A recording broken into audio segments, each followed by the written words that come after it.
Ng araw mga ka-journey, ang task natin ngayong araw, gagamitin uli natin yung ating brand new grass cutter. Ang Honda 4-stroke grass cutter. So, linisan po natin itong area na to. Kasi ay plan na itanim dito yung ating pipino. At nakapagpunla na rin tayo ng pipino, kaya kumbaga ready na siya. Ang kulang na lang is matransplant natin dito. So I'm planning to plant it in here kasi kahit pa paano sikat din ang araw rito. Tapos mas malapit sa ating water system para mas madali natin siya madidiligan.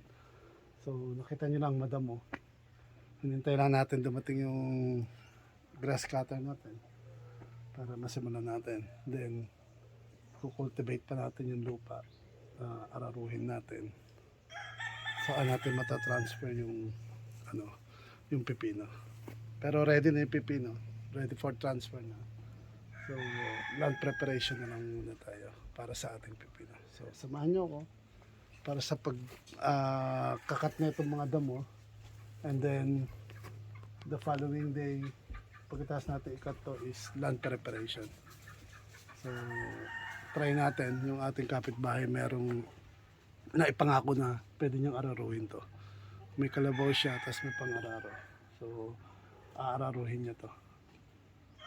So we just cut the dust and then let's try to clean the area para naman malinis siya at malayo sa mikrobyo. So guys, samahan niyo po ako.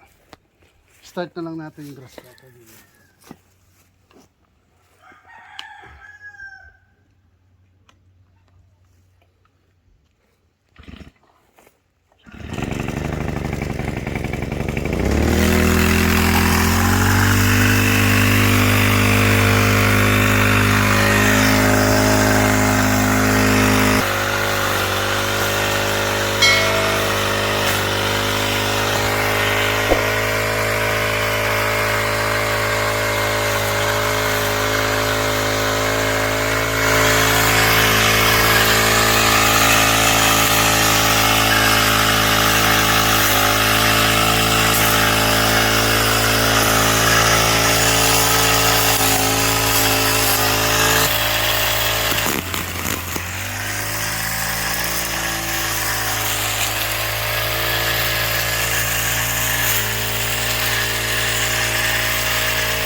Mga ka-journey.